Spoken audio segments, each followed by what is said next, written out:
side.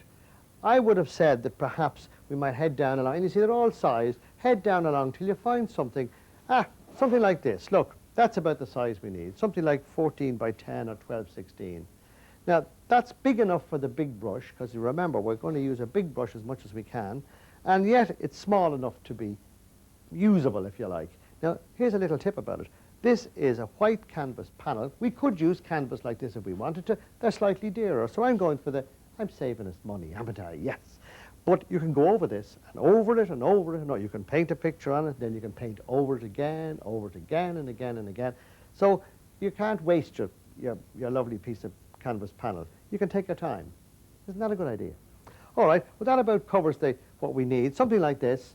So when we have this, and we have the brushes, and we have our paints, what else do we need? Well, of course, we're going to have to hang this picture somewhere, because one of the things you're going to find in this video, that at the end, we're going to say, where do we hang it up? Which wall do we put it on? So why don't we go off now and find a frame, and we put it around our finished picture, and you will be amazed what you have. So why don't you join me?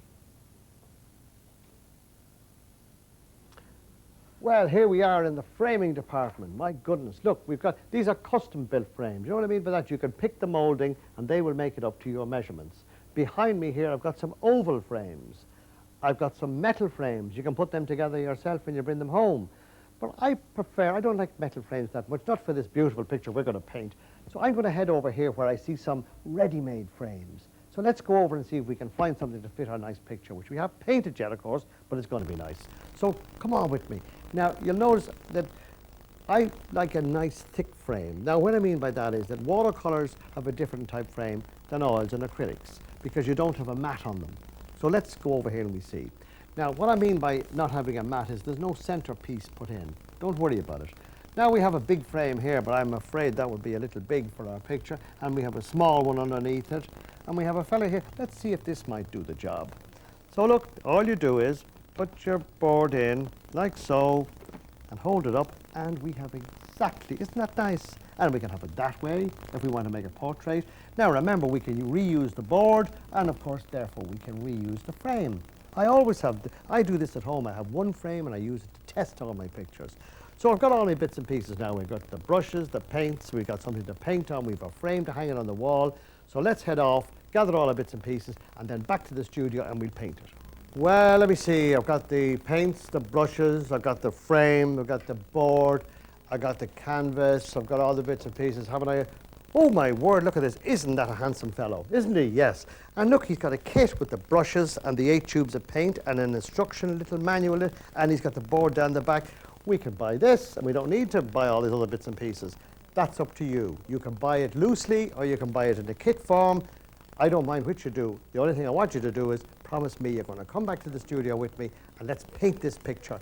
You will not fail. So let's go. Well, we made it back from the art store, and I took the lazy man's way. I bought the kit, and of course I bought the frame. So put the frame down there, put the kit down there, sit down yourself and say, now we're ready for action. Now let me tell you something. By the end of this video, you're going to be saying 4 little words. I can do that. That's all I want you to do. If I can prove that to you, I'm a happy man, and you will be too. So, okay, let's look and see, what are these materials? Let's go through it once more so you're absolutely sure. I'm assuming that you, like I, when I started, knew nothing whatsoever about painting. All I knew, I had this urge to paint, and somebody had told me that it was a gift, which of course it isn't, because there's no talent in this. It's just a matter of doing it, an urge. That's what you need, and you have that, haven't you? That's why you bought the stuff. Right, let's open the box. Now, what is the first thing we need in the box? Well, the first thing we selected, if you remember, were the colors, the paints. So let's explain a little bit about the paints to you. First color you have, make it as simple as possible, is white. There it is, it's called titanium white. And that's what you mix with acrylic paint. You mix it with the other colors to lighten them. That makes sense. So we put them out there, that's the first one. Second fellow is my old pal called burnt umber. Now, burnt umber is a dark brown, and I use that quite a lot, as you'll see. And it mixes beautifully. It makes greys and things, and it makes brown, of course, for timbers and wood, that type of thing. Burnt umber. It's a reddy kind of shade of brown. Next we have a colour called raw sienna. Now raw sienna is a light brown, or it could be a kind of an off yellow, whichever you want to call it, it doesn't really matter. It's made from a stone ground up actually, somewhere in Italy, would you believe? Yes, and there it is, raw sienna. That's number 3. Number 4, funny name, phthalo green. I don't know, there's a viridian green, something like it, but this is the time we're using phthalo green, and it's a colour that gives us turquoisey colours. I like it, and to mix for flowers, that type of thing. That's your green. It's not a thing I use a lot of actually, because I make my own usually. Next we have ultramarine blue. It's a lovely reddy kind of blue, and it's great for making greens when you mix it with yellow. That's our next colour.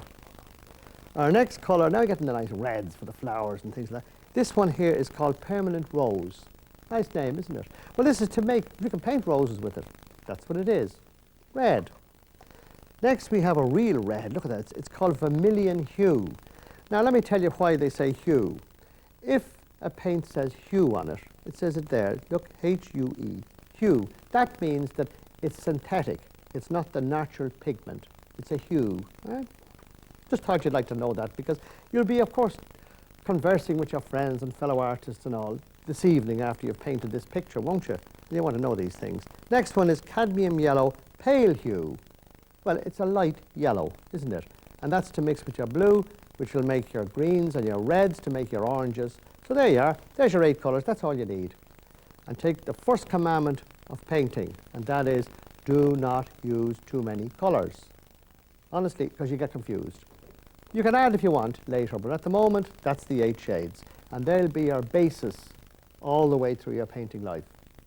That takes care of the paints. So what's the next thing? What was the next shelf we went to? Well, we went to look at brushes, didn't we? And we selected 3 brushes, a big one, a middle one, and a small one. And they were acrylic. Now remember that the brushes that we're using are either oil or acrylic brushes. They're not watercolour brushes. So be careful of that. First one. Well, we have the large Simply Painting acrylic brush. When I get it curved, when I got to pull it out of this box, there it is. It's 1.5 inches wide. It is bristle hair, so it's quite stiff. And that's the one we're going to do most of the painting with, because it's big. That's the second commandment of painting. The bigger the brush you use, the better.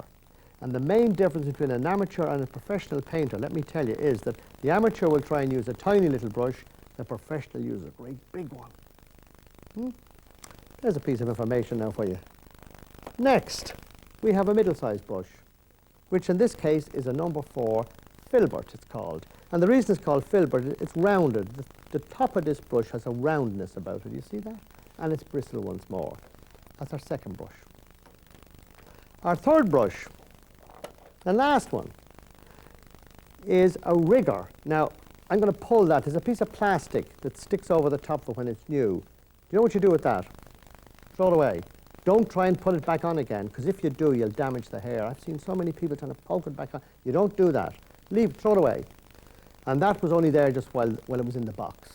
Now, anyway, get back to this brush again for a moment. It is a number 3 rigger, I nearly said filbert. It is made of nylon, and it's to be used as your pencil, your drawing pencil, or your for fine work. There's your 3 brushes. That's all you need. Now, let's carry on as to what else do we need. Now, we bought all this, didn't we? What was the other thing we bought? Remember, we bought a board. Well, there is a board. There's a board in there. I've stuck one on here. Let me show it to you. In the back of that box, there's a board like this. And it's called a canvas panel, isn't it? And it's a piece of cardboard with canvas stuck on it. Do you know what I mean by that? That's what it is. And you stick it on. What I've done here is I've taken this board and I've stuck it onto another board. Now, I tell you why. If you don't, do you see the marks around the edges of it? I don't know if you can pick them up. See them? They're old paint marks. And if you didn't stick it on a board like that, you would put them on your nice new table.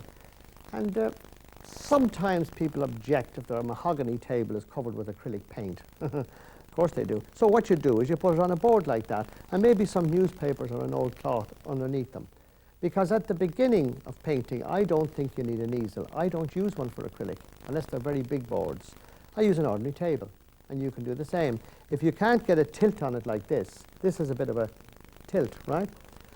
what you do is you put it dead flat, you put something behind it, on the back of it, maybe 2 inches tall, and then it'll tilt it for you. Do you understand? So it's leaning towards you. You don't have to be leaning over this way. Just make it easier for you to see. That's all. It's all common sense, this painting. I promise you. That's enough about the canvas panel now. There's a few other things. Obviously, you've got to put the paint out on something. And what we have here is a plastic palette. See it there? It's a square piece of plastic. There's a hole in it here. You can probably see that hole. That is for if you happen to be sitting at an easel, you can put it in your hand, put your thumb through that, and you can hold it. So you don't get tired. That's a good idea. In our case, we're going to put it flat on the table like that and leave it there. And that's where we put our paints out on. Now you're going to say, I don't have one of those. No, maybe you don't. But I bet you one of these, a plate. If you haven't, would you believe a magazine, you know, an old magazine, a glossy magazine. Use one of them, just put the paint out on that. So you have no excuse. So that takes care of our palette. Next we need a jar or some kind of a container, a pot or pan, I don't care what it is, to put water in it. And what's that for? To mix your paint with, because acrylic paint is mixed with water. You see, that's what makes it so nice. And what you do is you put your brush into it like that and leave it there.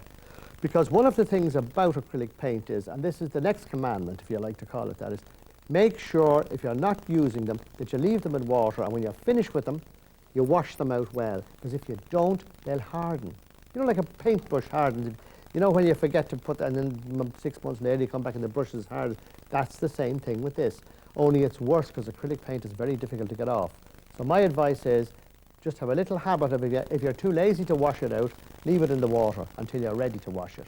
Now that can be 2 months' time, it doesn't matter. But do that. Will you remember that for me? Great. What's next? These are cloths. You can buy them in any hardware or any grocery shop. They're mop-up cloths. You know when the kids spill stuff all over the place on you and you go around mop, mop, mop? That's the very same thing. They're like a chamois leather, only they're very cheap.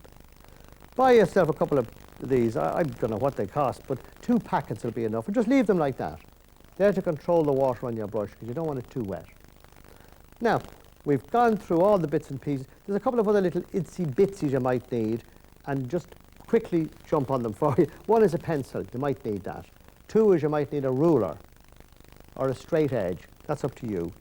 That's about all. I would suggest just maybe wear a bib. I wear these nice bright shirts because when I get paint on them, nobody sees it. If you want to, just to be careful, wear a bib. Anyway, that's all the materials. So what we're going to do in the next segment of this video is we're going to show you now. Now you know what all the materials are, we're going to tell you how to use them. So why don't you join me there?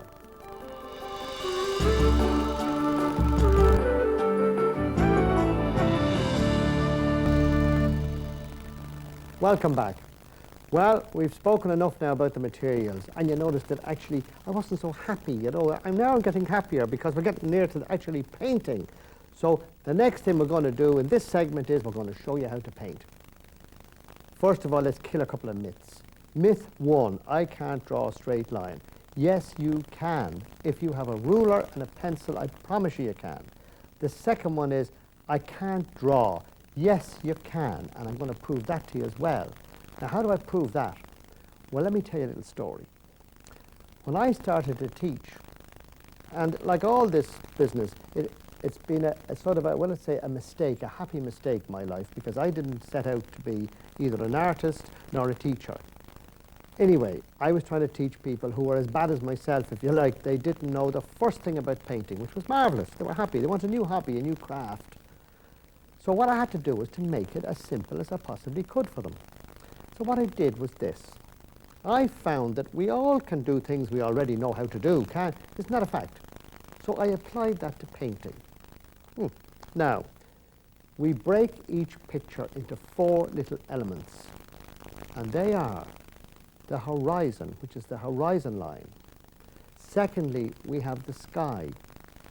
Thirdly, we have the middle ground. And last, we have the foreground. Now that represents H, S, M, F. That's the 4 first letters. Do you understand that? But that didn't work too well because most people couldn't remember it. I mean, I had kiddies and I had elderly people. I had everybody trying this out. So what I did then was I made a sentence out of it. And HSMF became have some more fun. Horizon, sky, middle and foreground. And once I got the have some more fun bit into it, everybody remembered it. It was a simple statement. Let's have some more fun.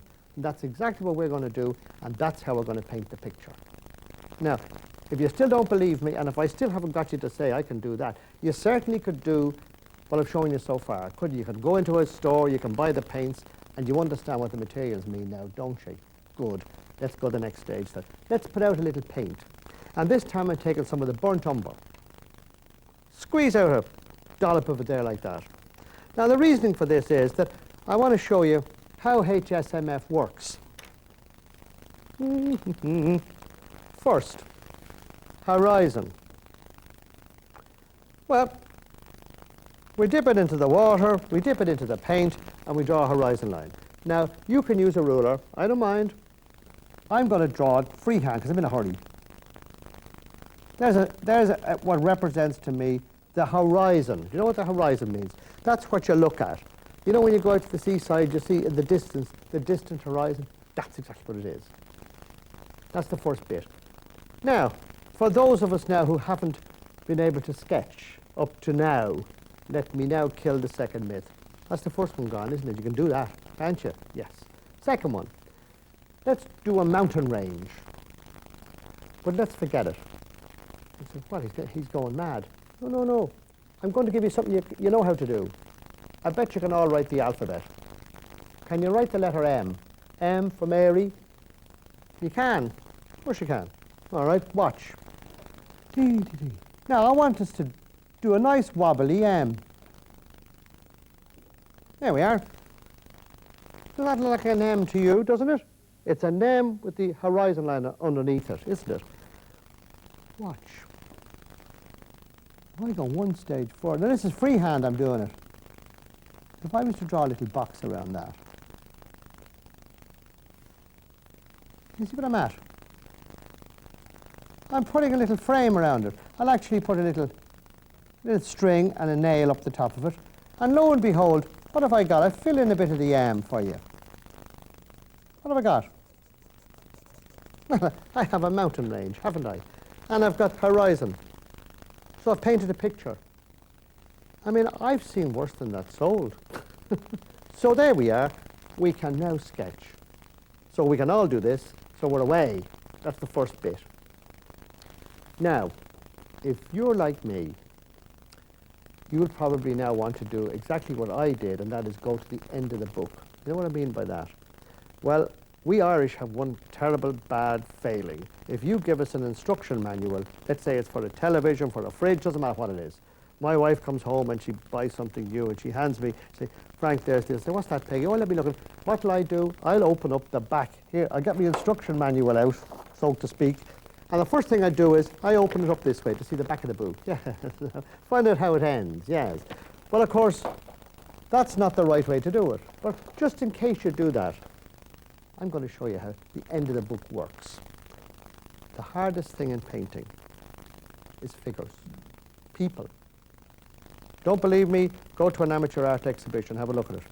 You'll find streets, 12 o'clock in the day, not a sinner inside, nobody, empty. You say to them, why don't you put in figures? They say, oh, I don't like them. They don't suit my picture. What they mean is they're too difficult. All right, figures. What do they look like?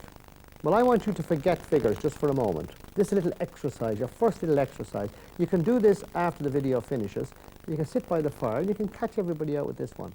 Figures. Here we are, we're in the local supermarket. And we're in the grocery department. And in our hand, in front of us, we're holding out a carrot. You can hold it artistically like this, you see, and hold your other thumb up. This is very artistic, you know. I don't know what it does, but it looks lovely and looks very artistic and very important. And let's think of a few carrots. There's one carrot. Let's do another carrot beside it. So 2 carrots. Now, I've taken off the foliage, but it's a carrot. Please don't think of anything else except a carrot. If you do, your mind will go wrong on you. It understands a carrot, believe it or not. Now, what's next? Well, on top of this carrot here, we're going to put a dot. See that? Now, what I've created, believe it or not, is a man, a male carrot, walking away from us. Do you see that? Isn't that simple? And beside it, well, we just put another dot, see that? But this time, we're going to bring the hair down the back a little bit. Do you see that? Because, of course, it is a fact that female and male carrots are different. The male carrot, his head is always disconnected from his body. And as I always say, and this is particularly noticeable when in the company of female carrots. Yes, the poor man's head is up in the air, whereas the female, well, she's got the head well screwed on, hasn't she? Yes, indeed. So there we are, male and a female carrot. Let's continue it on. We'll put one more carrot in here for you. Ah, this is a baby carrot. Look, nice. Same thing again. Now, the funny thing about a male and a baby carrot is this, that the baby carrot's head is almost as big as a full-grown carrot, whereas the rest of them, of course, are smaller. Now, look, if we keep foostering away, as I call it, you'll see little arms and legs will come out of the carrots. Do you see that? And if you do that exercise and you carry on for 20 carrots, you will be absolutely amazed what happens. The first carrot may look like a spear, it may look like pointy thing, it'll look awful. As you keep going, you know what will happen? The carrots will start to grow legs and arms, and they'll start to lean this way and that way, and they'll be big and small. You put in the odd turnip, you know, and that kind of thing. Oh, and all of a sudden you're drawing figures, and you didn't even try it. I'm telling you, I've seen more people of my classes that came back the next morning with all these things, and they were shocked what they could do. So there you are. That's the back of the book for you. So we can certainly draw a letter M. We can certainly do that. Oh, I can do that. I bet you're saying that. You're probably rooting around now for a pencil or something to get ready. I'm telling you, that's easy. Now, what's next? These are all the little bits and pieces that we're learning to put into the picture. Do you understand what I'm doing? Right, next, what do we got? Well, why don't we try something a little different now? We put out some other paint. Why don't we try a bridge? We'll put out some blue, some white. We're going to put a background in for this one. We're going mad. First bit was just with one colour, wasn't it? I often make people paint in one colour. Good idea. Paint the whole picture one colour. It's called monochrome. It's great fun. Now, a little bit of blue, a little bit of white. What does that give you? Sky. Look. Like putting paint on a door, isn't it? No difference. Another bit of white up there. Put in a bit of cloud. Yeah, a bit of cloud there. If a hair comes out like that, just poke it off and it's all right. This is a new brush. Now there we are. Now what am I going to do next? Well, believe it or not, I'm going to dry this. Now there's a belief with acrylics. Some people will say, oh, they dry too quickly. I can't handle them at all. They're dry before you know what happens to them. They don't dry any quicker than watercolour. Believe me. And that's only because they're not used to it. But you and I know that we can. I'm going to speed up the process with my little hairdryer.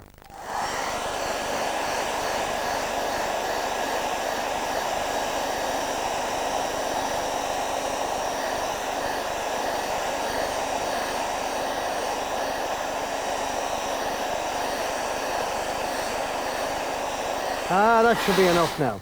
Now, of course, you don't need a hairdryer. I mean, I'm only just showing you because we've got to get as much in as possible into this video, haven't we? Yes.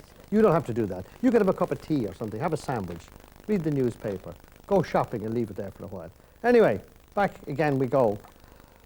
Now, how are we going to draw a little bridge? We have the background in this time. We've got the nice sky in, haven't we? Yes. Well, what does a bridge look like to you? You? What does a bridge look like to you? There's your hint. See? A U. Yeah, U. You know, U. Look, this is a letter U, isn't it? Like that. That's a U. Now let's reverse it. U-hoo-doo-doo-doo. There's a letter U. Upside down. That's our bridge. Watch. You put a top on it, and a little top over the other side. Now that's the part you walk across, isn't it? You like that? Now let's put some white and brown together. Mix a little bit of the white with a tiny bit of the blue, all three of them. We get a kind of a grey colour. Let's fill that in. Hold on, I got a bigger brush. Use the middle-sized brush for this fella. Give it a good swish around. Now don't be afraid when they're new if they lose a little bit of hair. They're not going to go bald, I promise you. But just pick the hair off or do something, get rid of it. There we are, look at that now. Now what am I doing? I'm filling in the bridge. It's like painting by numbers. You know this painting by numbers trick? Well, that's almost the same, isn't it? I'm coming right in on it like that. We'll bring it back to life again in a minute. There's our little bridge. Do you see it? Brush in there for a moment now. Now what else do we need to do with it? Well, I think we need to put out some of the yellow now. See, we're adding in the colours as we want them. Don't put them out before you're ready for them. Now, if I mix some of the blue and the yellow together, what do I get? What colour do I get? Come on now. Green, green, green, look. And there's the green side to one side of the... See it there on the other side, look. Da, da, da, da. And then underneath that bridge, of course, we switch the brush around for a moment. Underneath the bridge, we need to put in the water, don't we? So the water goes in there, look, and then it goes down there a bit, down that way. This is just a little, what we call a little sketch, right? Now put that brush in there, get the smallest brush out, because we've got to do the little doodly bits now. Now the first thing I'm going to do is, I'm going to flatten that bridge. What do I mean by that? On one side, look. And by doing that, you see the way I'm creating depth? You see that? And then I'm just going to run over the top of that a little bit like that. And of course it'll go underneath the bridge as well, because it'll be in shadow under the bridge. Do you see that? This is easy, isn't it? Now what else can we do to enhance this bridge? Well, let's get the great big brush out till I show you. These are all little things now. Now you can replay this, of course. You have the advantage. You can stop me and start me and wind me backwards and everything else. And do all kinds of, anything to get used to it. I'm taking some of the blue and the yellow and a tiny bit of the brown, and I'm just with the corner of the brush, I'm going to dab it on. Look. Can you see that? Look, it's just a corner, that piece there. This is a 3-in-1 brush. Now, what do I mean by that? Well, let me tell you. It means that I can use it this way, flat, like a chisel. I can use it that way, which I did for the sky, didn't I? And of course, the third way I can use it, what we've just done was to put in the little bush. You know? Now, look, here's a tip. Your fingernail. Run it up there, and up there. And lo and behold, we've got some little tree trunks. They're handy. Now, when you're not using the brush, remember the commandment, back into the water. You got it. Now, small brush. First, I think we're going to put a bit of animation into this. Now, how would I do that? Well, first and foremost, of course, we all know how to paint figures. They're easy, aren't they? Why don't I put a half carrot on this bridge? There he is. And maybe beside him a second one. So we got 2 half carrots. Right? And then what do we do? Well, I would have thought we might put a dot on top of the carrot to give it a head. A headless carrot's not much good. There are 2 hikers crossing the bridge. 2 people. And then we just finish up that there. Now, you pretty well have created a nice little bridge and maybe a couple of little posts. That's a bridge. Not simple. Letter U and work away from there. That's a bridge. Now, let's go a stage further. We now obviously can do that. We know how to paint figures. We got rid of that fairly early, didn't we? Now, that's a little sketch, which of course you could frame that, couldn't you, and sell it. Yes, or give it to a friend. Make a Christmas card of it. Yes.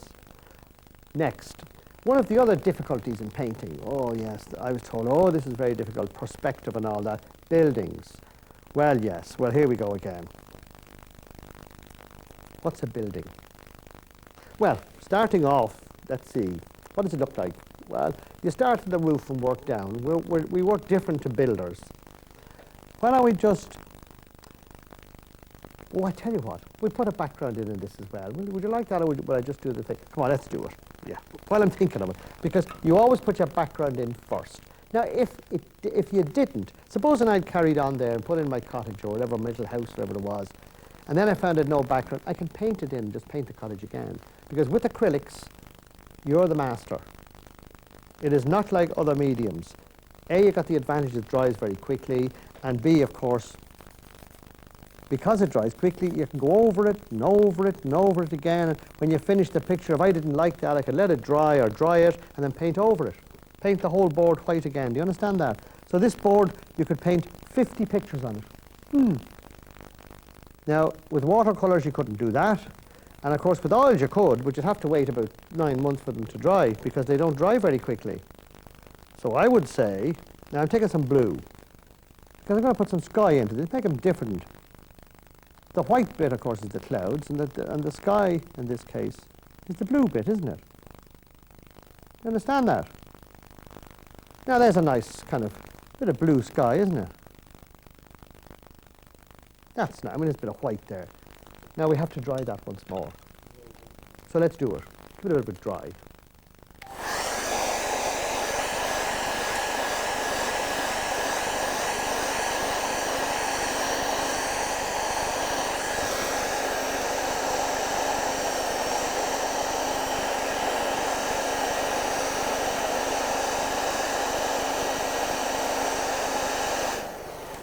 That's a good dry. So the next move is now middle-sized brush again, or whichever one you like, and let's look at putting in a little bit of ground into this thing. There it is there. That's the ground. Now we're ready for action. We could put a mountain in. Want to put a mountain? Okay, come on. Letter M, remember that? Remember the letter M? There it is, a little mountain. See him? There it is. Now, quick dry again, because we're drying as we go. I can do that. Have you said it yet?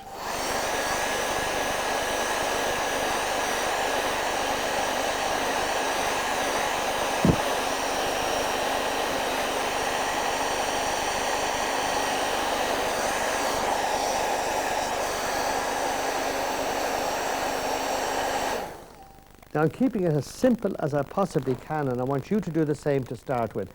Don't tackle something that you can't handle to start with. If somebody comes back to you, now, with our holiday photograph, tell them you're only doing bridges and mountains and people at the moment. A house, a letter V upside down, another one beside it. 2 letter V's, do you understand that? Join up the top part. So this is the roof, isn't it? Look, and there's the bottom of the roof. See it?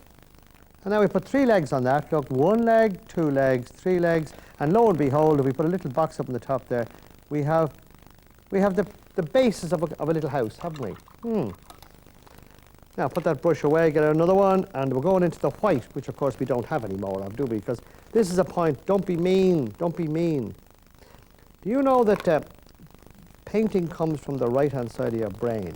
All this artistic business is the right-hand side. This is a fact. There was 2 doctors in America won a Nobel Prize for proving that there's a right side and a left side to your brain. I'm just filling in. Look.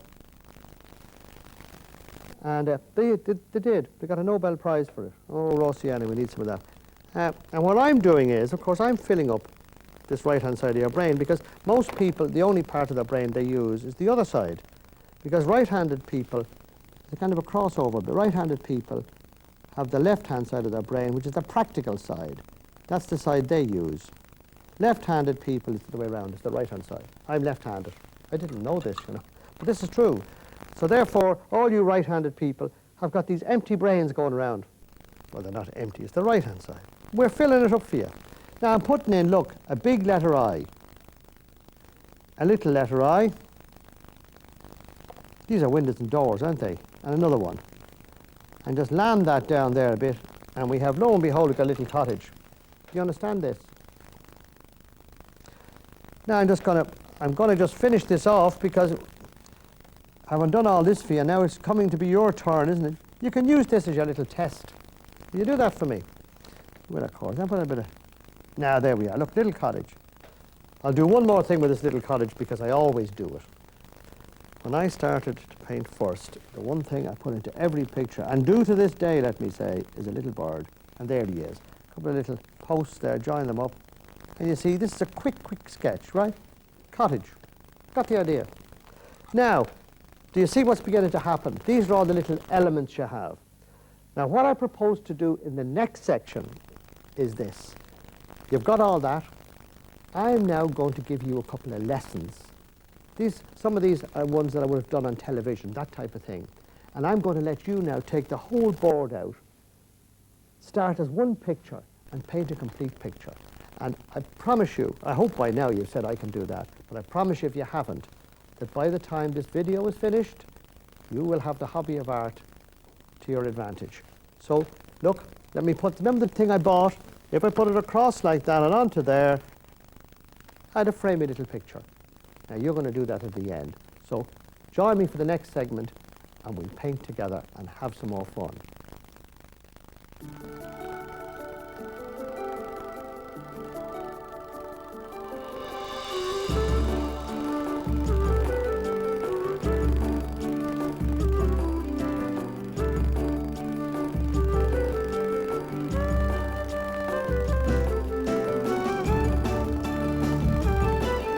Welcome everyone to Simple Painting. I'm Frank Clarke and we're here in Leatherfrack in the west of Ireland. And even if you've never painted before, it's my intention to show you how to paint. What I've done for this first scene is select a simple scene with mountains, lake and sky. And using the have some more fun method, which is horizon, sky, middle and foreground, I know I can teach anyone to paint. It's a funny thing, you know, but only about 4% of the population paint. The other 96% don't. Isn't that a shame? Anyway, let's have a look at the scene while I head back to the studio and get ready, and you can join me there.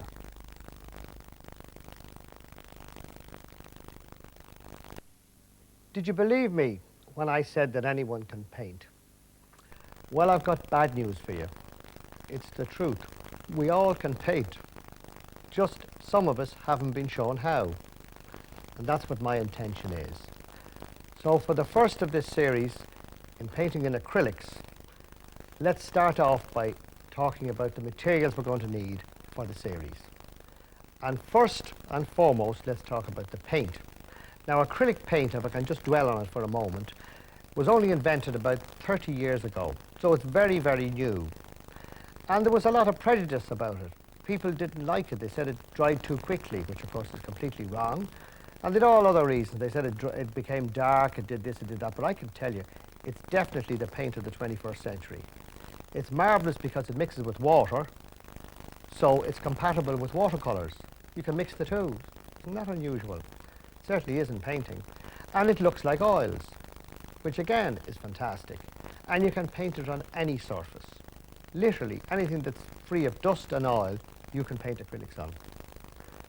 So, let's talk about the colours we're going to need. And what we do is, the first thing again is a limited palette. In other words, we don't use dozens and dozens of tubes. There's no necessity. We can make our own colours. And here they are. There are 8 of them. We have burnt umber, we've titanium white, we've ultramarine blue, we've raw sienna, we've cadmium yellow, pale hue. This is the full name, if you like. Permanent rose, vermilion hue, and phthalo green. That's the 8. So the 7 and white. Now don't worry if you haven't got it taken down, because as we go through the series, I'll keep referring to them.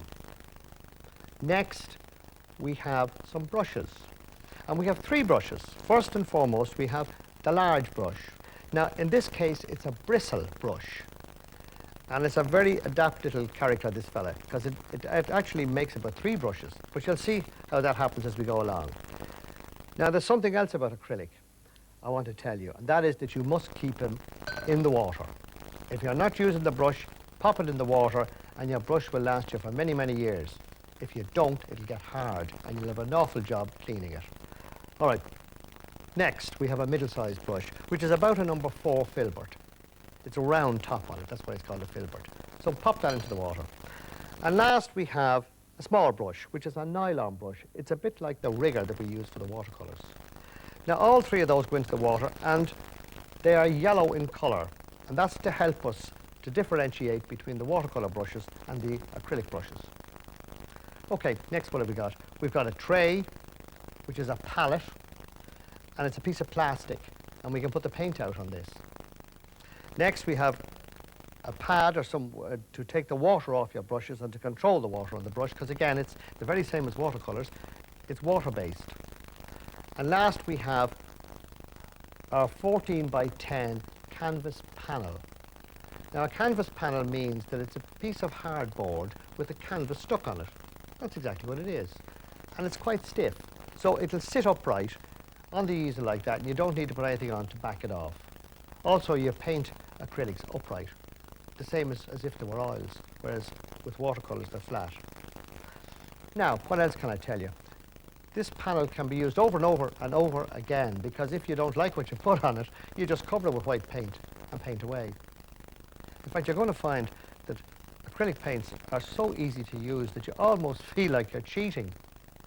Without further ado, let me now go on and tell you how you paint.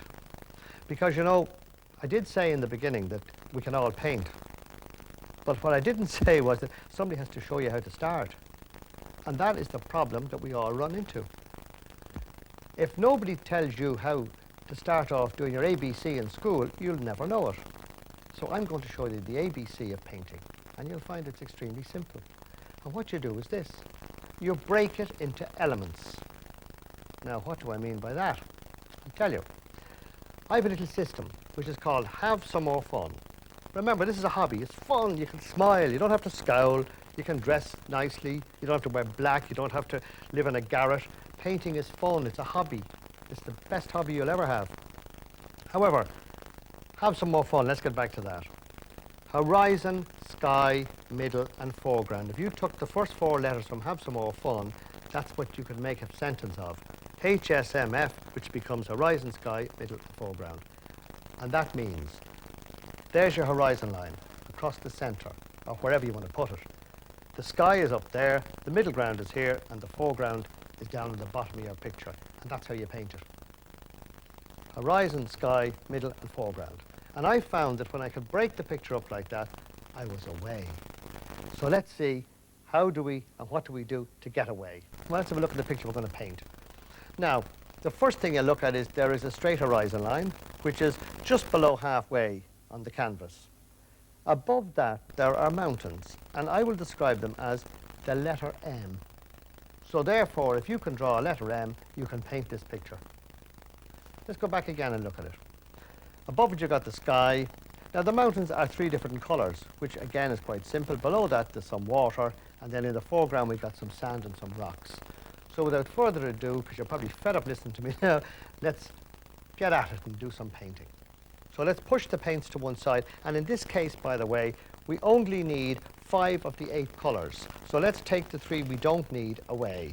And that's the 2 reds and the green. The rest we're going to use. And let's put out some blue. Give a good squeeze of blue. Don't be afraid of it. This is not expensive paint. So for goodness sake, put enough out. Because there's nothing worse if you keep running out of paint every 2 seconds. Now, there's blue and white. And the next thing we need is a ruler. There we are. We put the ruler on where we think the horizon line is going to be, which is about, I'd be happy with about there. Take out the small brush out of the water, take some blue paint, and draw a line across. Now, it's only an outline. You don't have to worry about it if it's not perfect, if it doesn't go the whole way across, or it doesn't matter. That's okay. Put the brush back in the water now, swish it around a bit, and leave it there. And always, look, again, this is the most important thing about acrylic paint. If you don't put those brushes back in the water, you won't have them very long. If you put them back in there and leave them there, I've got brushes, for 9 months, 12 months. I've never taken them out of water, except when I'm painting. So you won't do any damage to them. All right, that's enough about the brushes. Let's get at the big lad. Now, I try to paint 90% of every picture with this big brush. And why? Because it's quicker. And I'll say to you this, that I would probably say that 90% of professional artists use the biggest brush they can get their hands on, whereas 90% of amateur artists get the smallest one because they feel, oh, it's easier to paint with a little brush. Well, it isn't. The bigger the brush, the better. So now, let's start off. We take some white paint. Now, when I'm talking about paint and mixtures, what I'll do through the series is I'll refer to a percentage. And I would say in this case, it's 25% blue, 75% white. Can you understand that? Right. And let's swish it across, starting from the top, work down. Dee, dee, dee. You can, by the way, you can sing, you can whistle, you can listen to the radio, put on some records, enjoy yourself, in other words. Now, we're going to go right down to the horizon with this thing. Now, let me tell you something else. One of the easiest colours to make when painting, particularly in oils, is that very well known colour, mud. Mud is a lovely colour. Oh, yes. I think I have never known a beginner who couldn't make mud the very moment they started to paint, because any four colours mixed together will give you that glorious colour. And we do have a habit of over-mixing our paints, by the way, which it's a good idea to mix some on the board as well as on your palette. Look, I'm just lining this like it was a door in painting. So I'm getting a flat finish on this. I'm coming down to, I'm looking over my shoulder every so often to see where I'm going on this thing. Now you can follow me painting here, so you don't have to look at the picture I'm painting from quite as often as I do. Now I've lined it in there now, you see that? Put the brush back in there. Now, what do we do next? Well, normally I would add in some white into that and put some clouds in.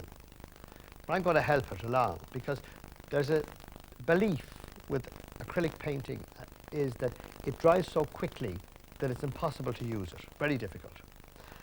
Well, I found, yeah, this is the case. That's why I have to use my hairdryer to speed up the process. And by doing this and by drying it, I save myself making mud, because you can't make mud if the paint is dry. That's clever, isn't it? There we go. I think I see a hair there, but I'm not going to worry about it. Let's leave it there. Now, there you can see it starting to dry on the canvas. Give it a good dry. Don't be afraid of it.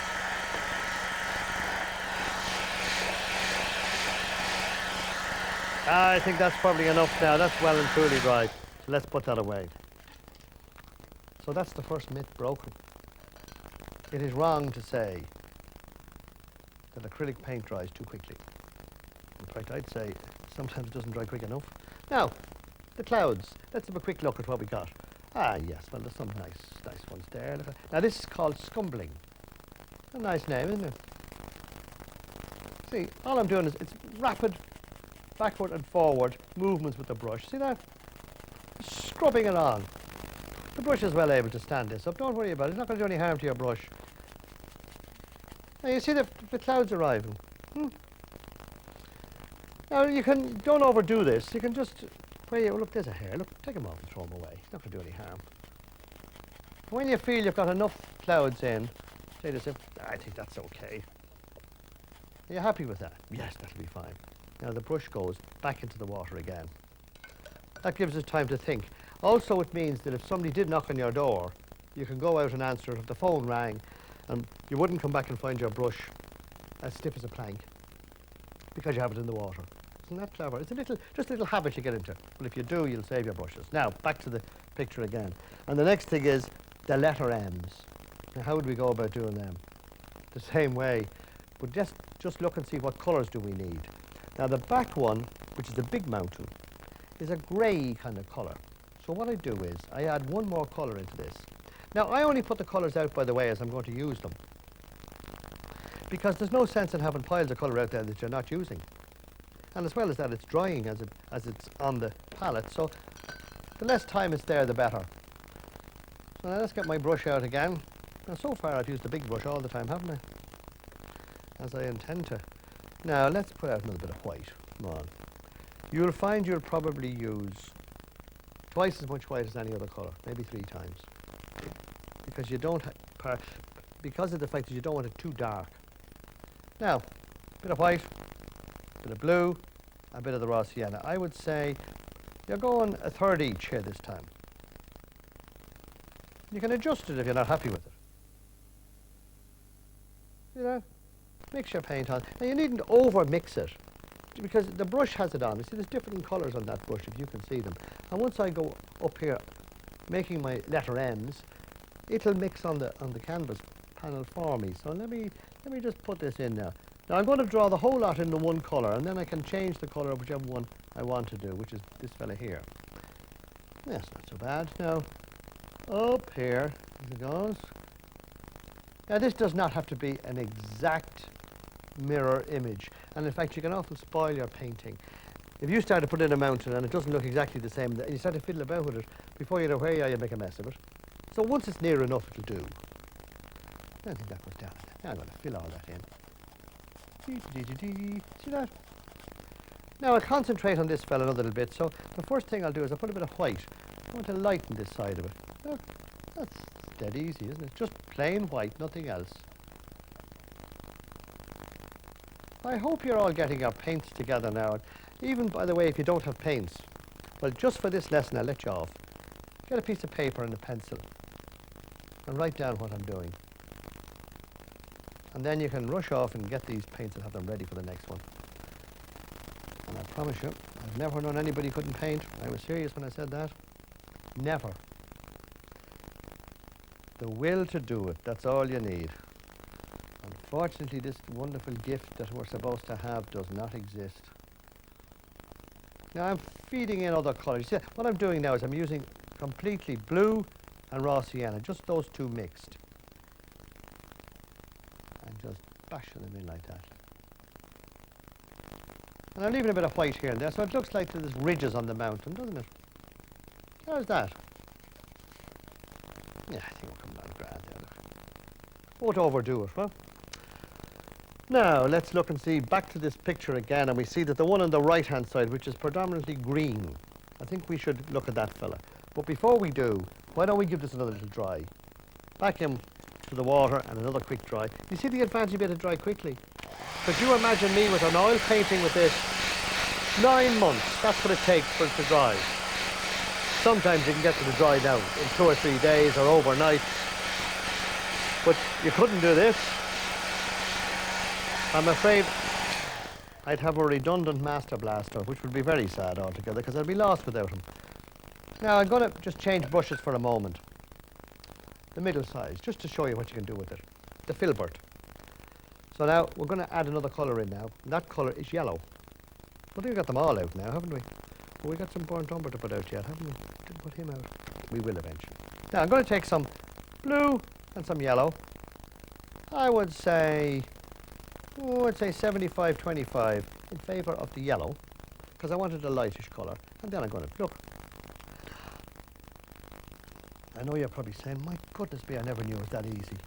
Think of all the gifts I can paint for Christmas now and everything else. Of all the birthdays and everything else. Oh, they'll be all getting paintings. You think I'm kidding you. I met somebody last year. His name is Tom. Tom started to paint. This is absolutely true. And by Christmas time, he was an expert. It took him 3 weeks. It was 3 weeks before Christmas he started. And my goodness me, everybody got a painting. And they were all absolutely delighted. So you see, you've solved your Christmas gift problem as well as everything else. Now I'm coming down here towards the bottom. Now if that happens to be too dark, you can lighten it. There's no law. Dry it and go over it. This is the beauty of this acrylic paint. You don't have to scrape it off with a knife or any of that. I mean, I remember at one stage painting some oil paintings when I started first, and I ended up with more paint back on the palette than I had on the canvas. Now I'm going to put in some real light colour now. So that's a white, lemon yellow and a bit of the raw sienna. I'd say a third of each. And this gives us a nice light lad here. See that? Oh, look at that. Look at how it jumps out at you, doesn't it? You get so excited that you say to yourself, my goodness me, I can't wait to get at this thing. There we go. Look at that. Now I'm going up here a little bit. Look. How's that? Now I'll put some white in on one side because probably that's too yellowy. So we'll just add in some white. And then the other side of it is probably a little bit. Now I'm mixing now blue and yellow, 50-50. Oh, put it done. Clean the brush. If that ever happens, don't panic. You don't have to rub it off, you don't do anything else. Just clean the brush, get some yellow paint, and go over it, look.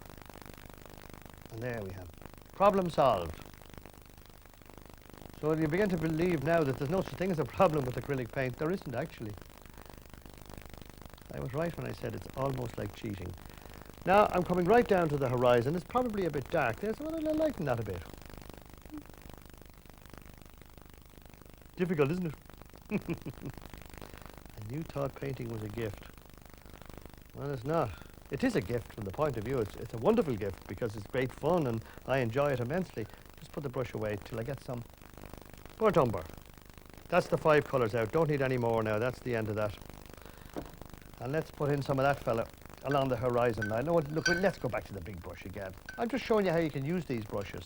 This big brush, and you see the great thing about it is because it's acrylic and because you're painting something that can be cleaned with water, you don't have to have a brush in every hand as you would as if you were oil painting. I sound like I'm knocking oil painting. I'm not knocking oil painting. Oil painting is lovely, and there's very many people who'll never ever change from oil painting. They've done it all their lives and they're happy with it. But I just happen to prefer acrylic. That's all there's to it.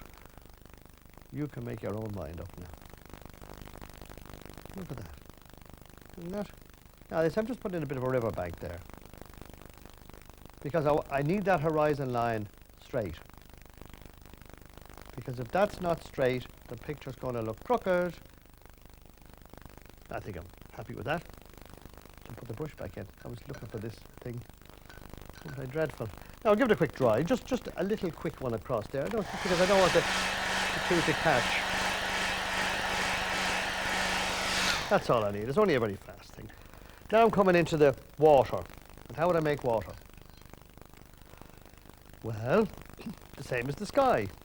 So let's find some of that sky colour in there. Blue, tiny bit of the grey. That's grand. You got that? Look, those 3, just the 3 colours. I'd say more white than anything. And off we go again. Now, look, it's like, did you ever hear about lining paint on a door? A little bit of white into that now. Just keep going back and forward till you can use the brush that way, or you can run it that way. See that? And you might take 10 goes back and forward. You're not going to do any harm. So feel free. Now I'm going to put a bit of darkish colour by taking the raw sienna and the blue. I'm just going to put a little bit of a shadow in underneath there. You see that? Just to darken it ever so slightly.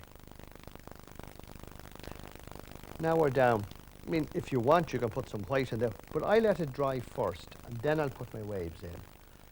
So the next move now is back into the water with the brush and give it a good swish around, clean it again. Isn't it very handy?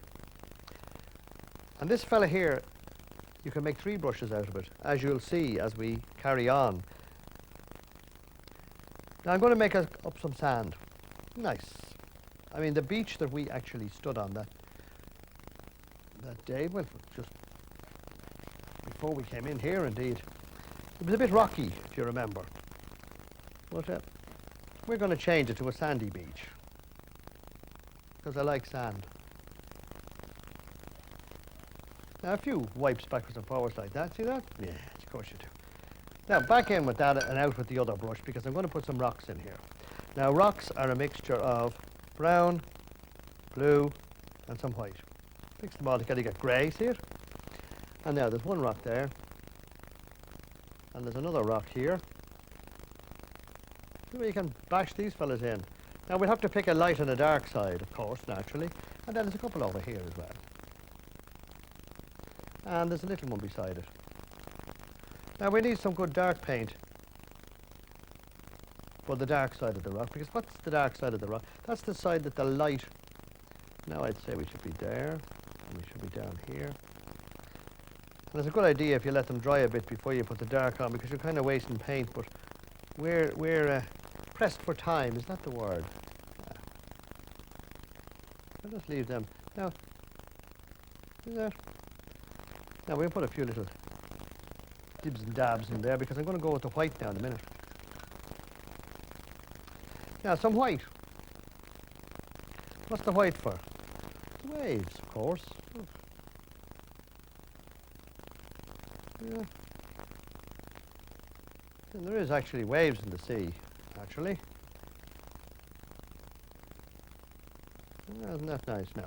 Now I'm going to, with my small brush, just get some, because there's little bits of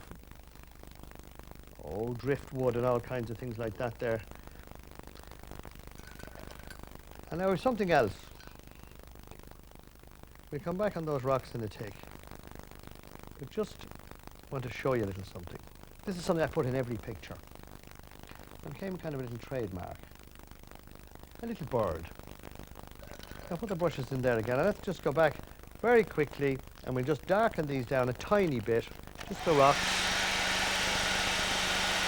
And I'll mix up some good dark paint.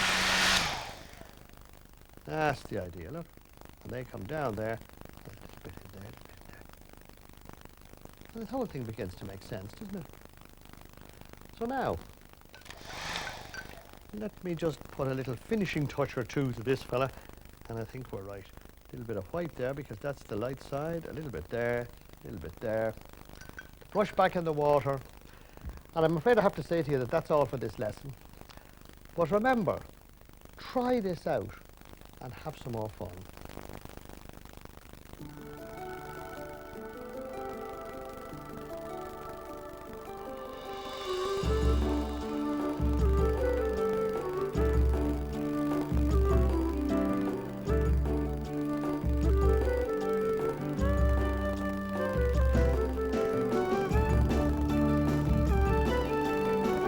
Welcome to Simply Painting. I'm Frank Clarke and we're on the road to Roundstone. It's a misty, windy day here, but still I found the most wonderful subject to paint.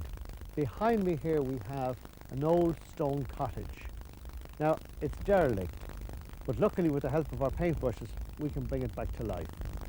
We have some sheep, we've got an old fence, and behind me again we've got Roundstone Mountain, which is again shrouded in mist. I think we can really make a job of this. So why don't we take some sketches, take some turf, light a fire, and paint the picture back in my studio.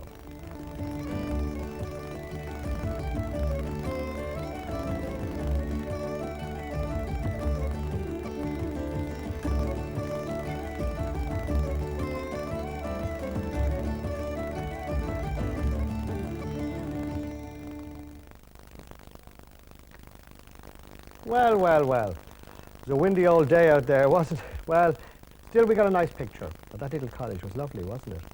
And the sketch was handy, because we were able to paint from that. But before you see it, quickly, once more, let's go through these materials that you're going to need to paint the picture.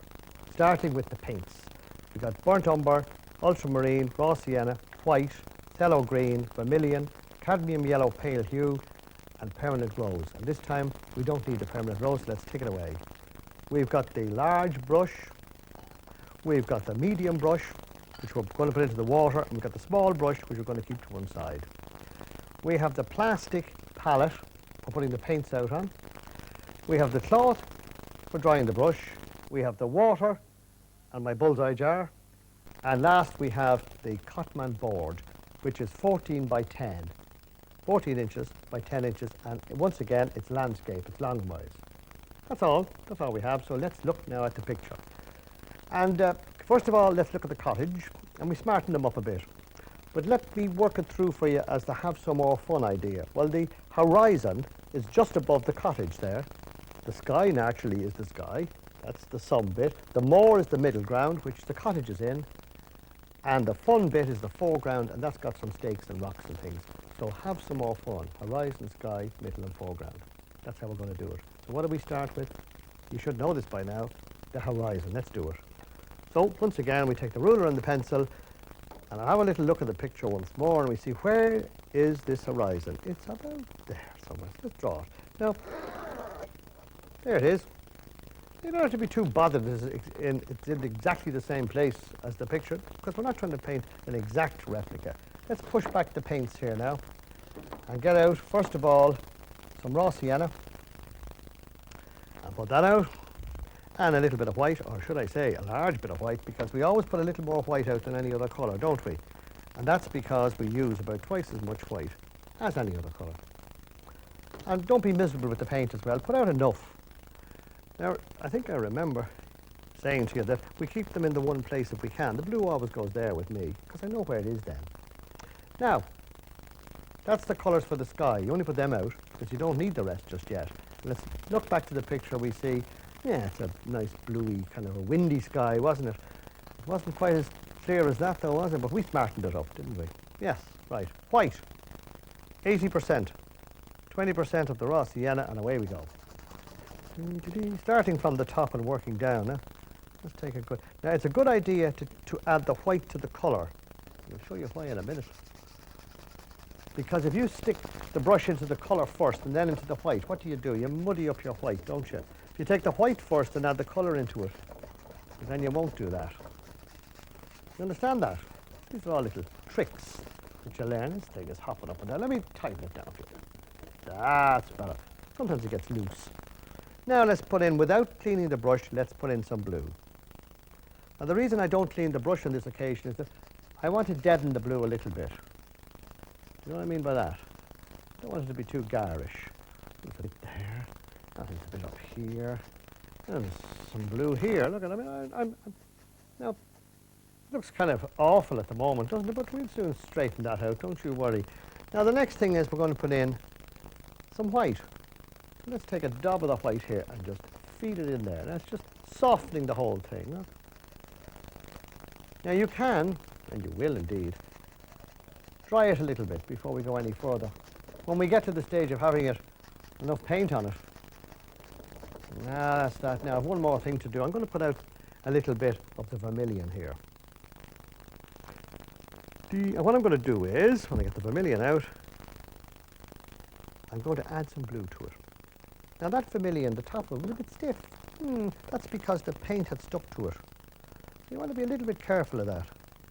Always keep the necks of the tubes clean. You can clean them with water, because it's water-based. Now, there's our dark colour. It's too dark, though. I'm going to have to take a swish of... look at that. Nice bit of white there added to it. Now, I'm breaking my own rule. I said add the white first. And here I am doing it the other way around. Look at that. I like that now. Kind of a wine, nice winey colour, isn't it?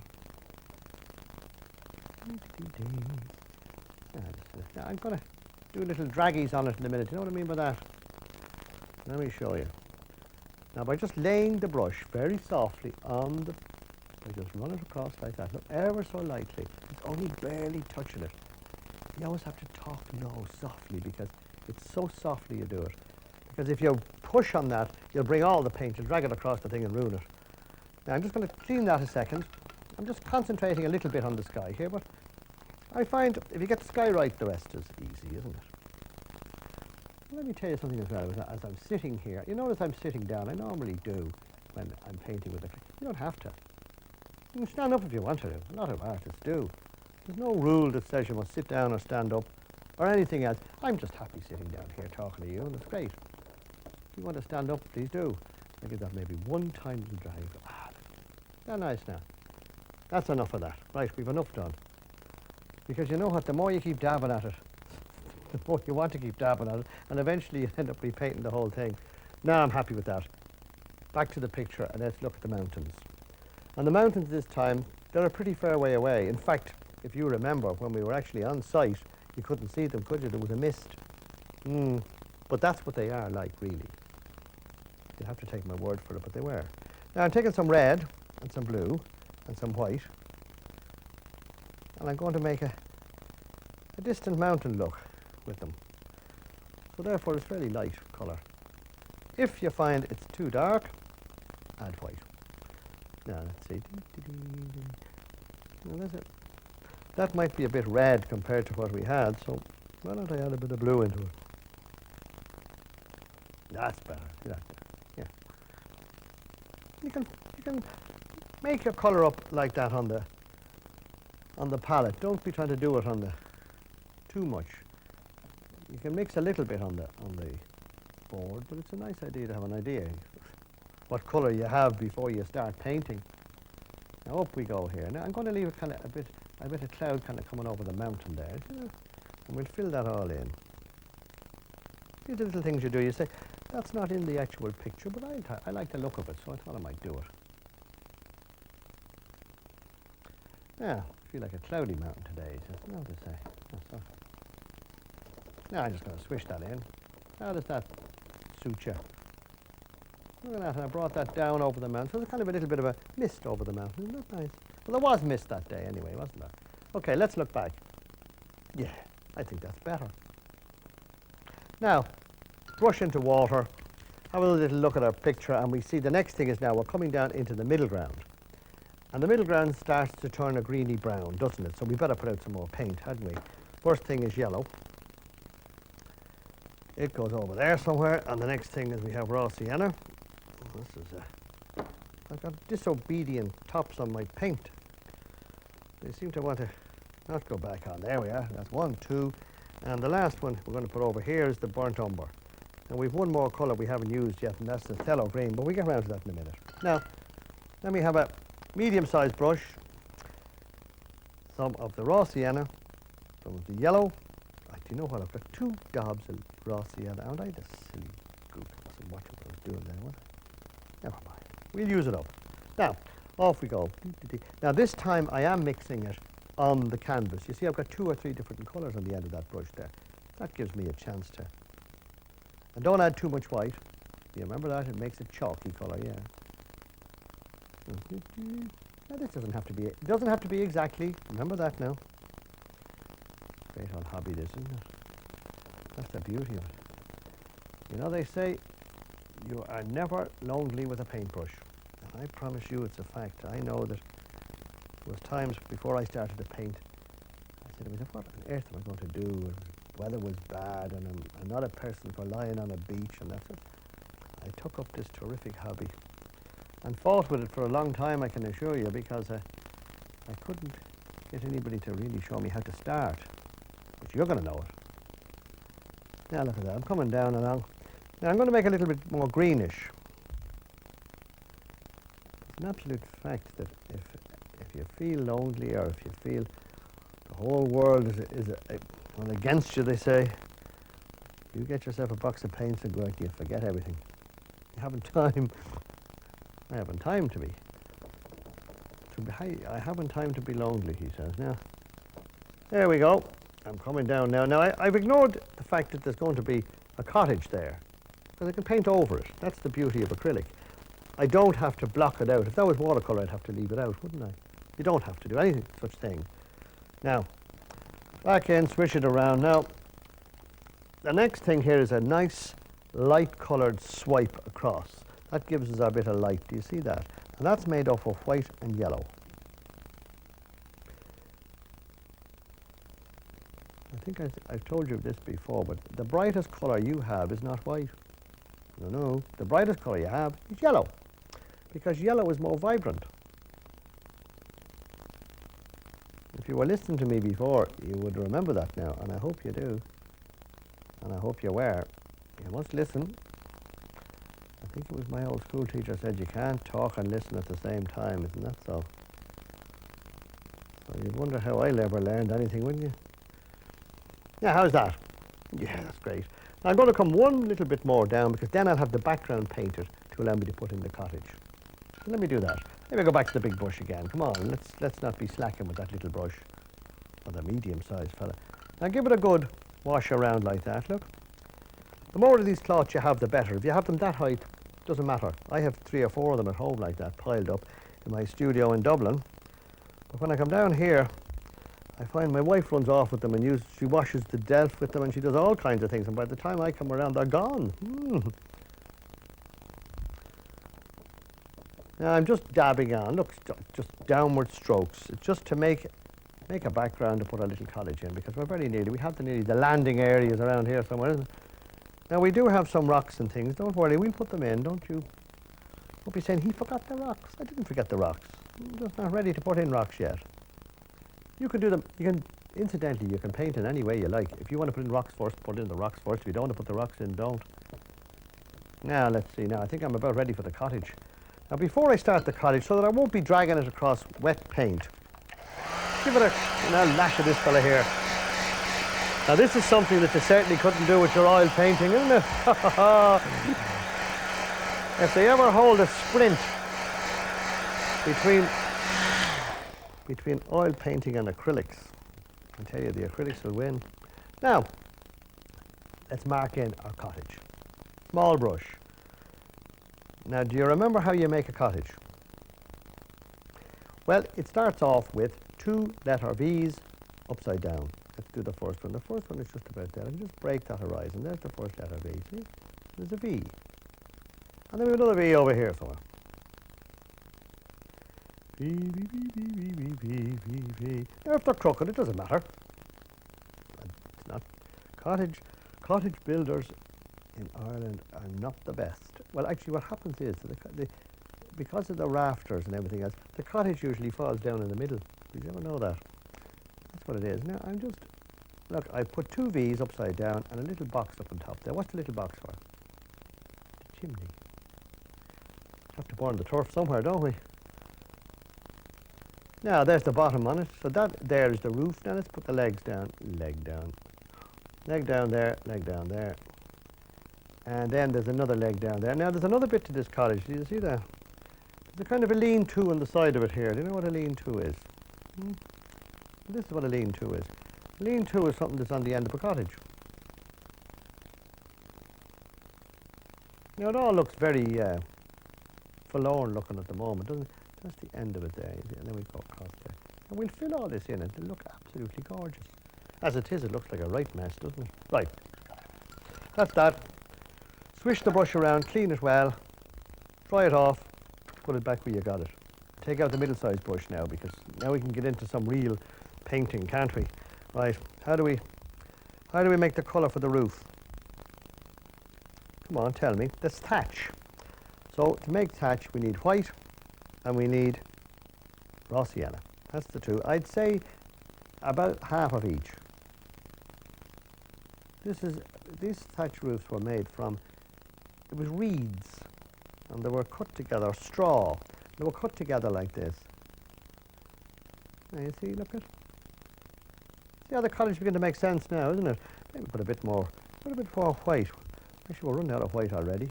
Doesn't take long, does it? Ah, I see. Does that look okay? Come on, tell me it does. Now you should be following me along here at high speed. If incidentally I get ahead of you, which might happen, I've been known to paint a bit quickly at times, well, go as far as you can. And there's nothing to stop you finishing it off when I'm not there. You don't need me standing beside you to finish it off. Now I'm going to just put a little dab of brown paint. I've only dabbed it with the point of the brush. That's because underneath the cottages like that, there was always little eaves on the cottage, you know, where the shadow was catching it on one thing or another. Now I need an end on that cottage as well, don't I? We'll darken that shortly, he says. Now that'll need to be darkened. Well, we can do that in a minute. Let's put one more little bit of, because I want to get mad at this one. I'm going to go crazy now in a second and get the big brush out and away like a wild man down to the bottom here. Now, I'm going to put in some rocks and things and all sorts of yolks all over the place now. Now, let me go back and do some rock painting now. See, I'm coming down all the time. Do you see what I'm doing? I'm painting from top to bottom, haven't I? Top to bottom, yes. Now, blue and white. More white. Plenty more white, he says. We're using up plenty of white this time. But still, it doesn't matter. If you want to use plenty of white, you won't use as much of the other colours, will you? Now, there's rocks. A rock colour. See it? Rock colour, okay. And let's put in some rocks. Rock there and rock here. Oh, it's all very dabby looking, isn't it? That's all it is. Because you just block it in first. Remember, I've used that word several times. That means just roughly, approximately, near enough, thereabouts, draw in a few rocks. That's about it now, where you think they should be, and then you shade them later. You understand that? Now there was a few hiding up there in the other place, wasn't there? Oh, I got some blue mixed up with that, which didn't help the proceedings. Ah, there we are. Just a couple of little dabs there. They were little rocks. They were. See, just now. Now, I can lighten and darken that in a minute, but don't worry about that. Let's put that away for a minute. We're going to get the big brush out now and do some real swishing on this. Now, brown and raw sienna. Where's my, I should know what the RCN is. I've got 2 lots of it, haven't I? Downward strokes, look. It goes in between the rocks and all over the place there. Kind of dabs it. Now, by making these downward strokes, are you watching me here? Yeah. See that? There's another thing about acrylics. You can varnish acrylics exactly the same way as you'd varnish oils. Do you know that? There's a difference, though, like everything to do with acrylics. You can varnish them about 10 minutes after you finish painting them because they're dry. You don't have to wait. Normally, when painting with oil, you have to wait 9 months. And I think that's what they recommend. 9 months before you varnish it, and then you can sell it. I tell you, I used to put my oils into the oven and bake them. 400 degrees. Don't do it. That was to dry them overnight. And I'm not the only artist that did that, I can tell you, because if you had an exhibition and you had no pictures, you couldn't wait 9 months, could you? Be starved. So, now do you see the way it's all beginning to kind of come together a little bit, isn't it? Now if we find, there we go, up there a bit, and we're going to darken around that naturally. We've got to make this thing land a wee bit.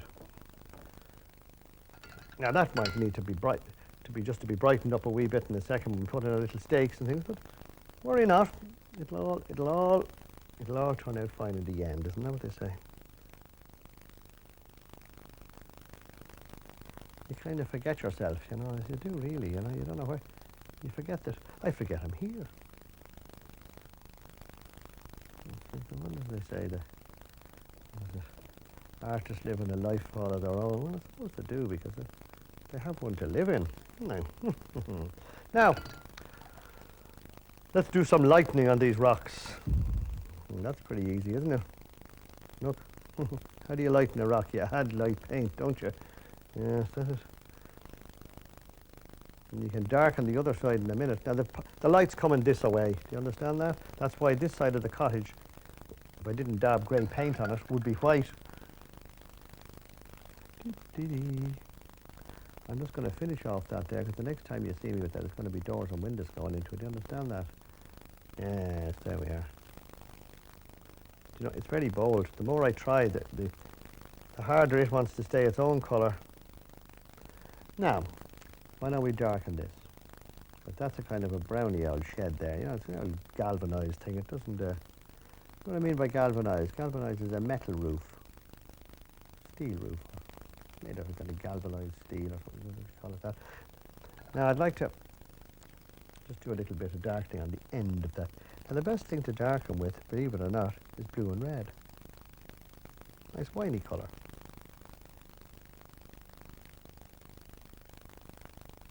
See that? There we are. Now it's time almost for doors and things to be going into this, isn't it? So let's do it. First, I think I mentioned before about red doors, didn't I? The advantage that the red shows up, doesn't it? Look. Now, we may have found there that this cottage is flying a bit high in the sky, if you know what I mean.